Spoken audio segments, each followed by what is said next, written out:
Shalom anak-anak, selamat pagi. Hari ini Ibu akan membahas tugas yang sudah kalian kerjakan pada halaman 66. Nah, sekarang kita masuk pada soal nomor 1. Jadi, di soal nomor 1A itu terdapat lingkaran. Nah, ini disebut tembereng. Kenapa tembereng? Tembereng adalah daerah dalam lingkaran yang dibatasi oleh busur dan tali busur. Kalian harus ingat lagi, busur itu apa? Busur itu adalah garis lengkung yang terletak pada sisi lengkung lingkaran dan menghubungkan dua titik sembarang di lingkungan tersebut. Nah, inilah yang disebut busur. Jadi, yang ini disebut tali busur. Maka untuk nomor 1A itu disebut tembereng. Lalu yang B itu disebut jari-jari. Kenapa jari-jari? Karena pengertian jari-jari adalah garis yang menghubungkan ini titik pusat dan titik pada lingkaran. Mana titik pada lingkaran? Nih ya, ini kan lingkaran nih. Nah, di sini titiknya. Maka ini disebut jari-jari.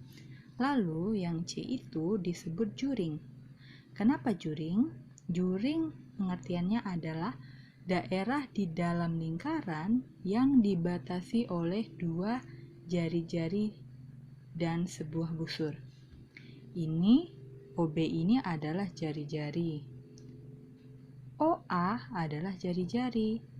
BA ini adalah busur. Maka untuk yang C ini adalah juring. Nah, sekarang perhatikan gambar berikut. Sekarang kita disuruh menentukan titik pusat. Titik pusat di sini jawabannya adalah A. Ya, di sini ya, ini adalah titik pusat. Pengertian titik pusat itu adalah titik tertentu yang terletak tepat di tengah-tengah lingkaran. Karena dia berada di tengah lingkaran, maka ini disebut titik pusat. Sekarang kita masuk pada jari-jari. Jari-jari pengertiannya adalah garis yang menghubungkan titik pusat dengan titik pada lingkaran. Nah, ini kan titik pusat. Lalu apa? Titik pada lingkaran. Titik pada lingkaran itu ini ya. 1, 2, 3. Berarti ada AF, AE, dan AD. Itulah jari-jarinya. Sekarang kita masuk pada diameter. Pengertian diameter itu ialah garis lurus yang menghubungkan dua titik pada lingkaran dan melalui titik pusat.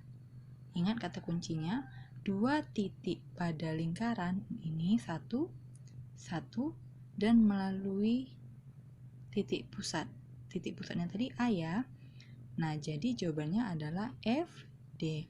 Kenapa FC tidak? Karena FC tidak melalui titik pusat A. Maka diameternya adalah FD. Lalu sekarang juring.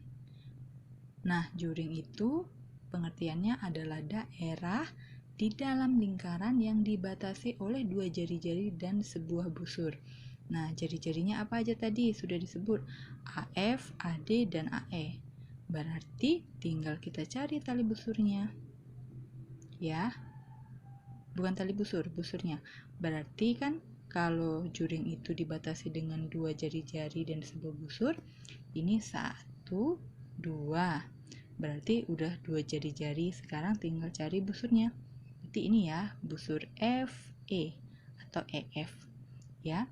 Jadi itu juring yang pertama. Juring yang kedua yaitu AD, AE.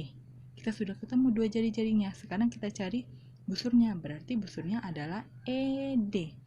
Maka juring-juring pada lingkaran tersebut adalah DAE dan FAE. Tembereng. Tembereng adalah pengertiannya apa? Daerah dalam lingkaran yang dibatasi oleh busur dan tali busur. Busur tuh yang mana? Busur itu yang ini. Berarti CF, tali busurnya mana? FC. Maka tembereng adalah CBF ya, CBF. Itulah tembereng. Sekarang tali busur. Nah, kalau tali busur ini mudah, adalah garis lurus yang menghubungkan sisi lengkung lingkaran. Tali busur adalah garis lurus yang menghubungkan sisi lengkung lingkaran. Berarti CF ya. CF. Di sini CF. Sekarang busur. Busur itu pengertiannya garis lengkung yang terletak pada sisi lengkung lingkaran dan menghubungkan dua titik sembarang di lingkungan tersebut. Nah, sekarang berarti di sini ada CF, CD, DE, EF ya. CF, CD, EF. Nah, sekarang apotema. Yang terakhir, apotema itu pengertiannya adalah garis yang menghubungkan titik pusat dengan tali busur lingkaran dan garis tersebut tegak lurus dengan tali busur. Anak-anak lihat di sini. Tegak lurus dengan apa? Garis yang menghubungkan titik pusat dengan tali busur lingkaran. Jawabannya adalah AB ya, tegak lurus ya. Nih, tegak lurusnya di sini. Udah. Sekarang kita masuk pada halaman 70. Nomor 1 itu ditanya keliling. Sekarang ini disebut jari-jari. Kalau dia panjangnya sampai sini, itu disebut diameter. Karena jari-jarinya adalah 7, maka kita pakai rumus K sama dengan 2VR ya.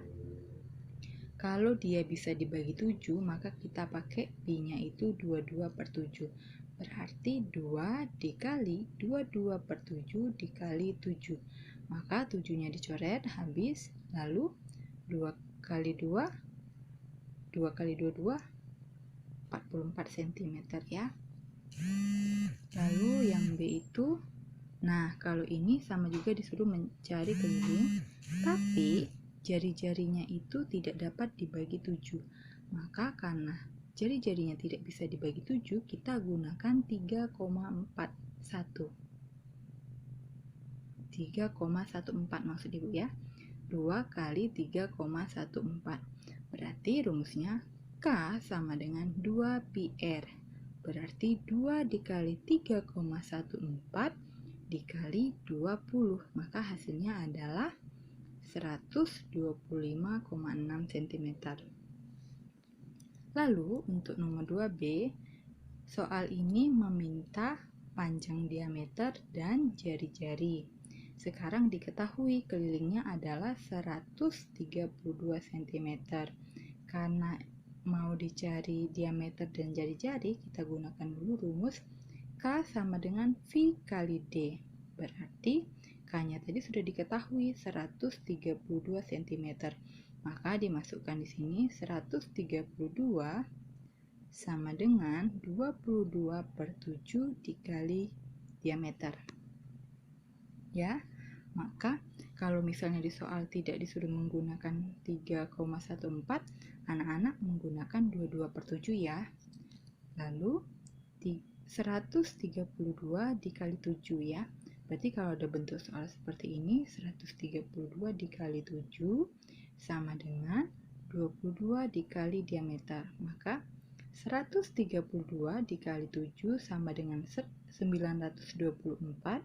Lalu 22 dikali diameter. Maka diameter sama dengan 924 dibagi 22. maka diameternya adalah 42 cm. Nah, sekarang kalau untuk mencari jari-jari, maka dibagi 2 saja langsung. Berarti jari-jarinya adalah berapa? 42 dibagi 2 adalah 21. Ya, kenapa Bu langsung dibagi 2? Nih, rumus diameter itu sama dengan 2R. Maka kita masukkan tadi, D-nya tadi sudah dapat 42, sama dengan 2R. R sama dengan 42 dibagi 2. R sama dengan 21 cm. Tidak usah membuat jalan seperti ini, tidak apa-apa. Jika jadi langsung anak-anak langsung bagi 2 saja, tidak masalah. Nah, sekarang untuk yang C. C di sini kelilingnya adalah 314 cm. Di sini di soal diminta untuk menggunakan V 3,14. Maka K sama dengan V kali D. Kita masukkan kelilingnya tadi, 314 sama dengan 3,14 dikali D. D sama dengan keliling dibagi V. V-nya tadi berapa di sini kita gunakan? 3,14 ya. Maka D sama dengan 100. Kita sudah dapat D-nya 100. Maka jari-jarinya adalah, Ibu bilang berapa tadi? Kalau mencari jari-jari berarti diameter dibagi 2, maka hasilnya adalah 50. Baiklah, itu saja penjelasan Ibu hari ini. Silakan anak-anak perbaiki apabila ada yang salah. Jangan lupa tetap terus belajar dan berdoa supaya nanti ketika ujian anak-anak bisa mengerjakannya. Shalom.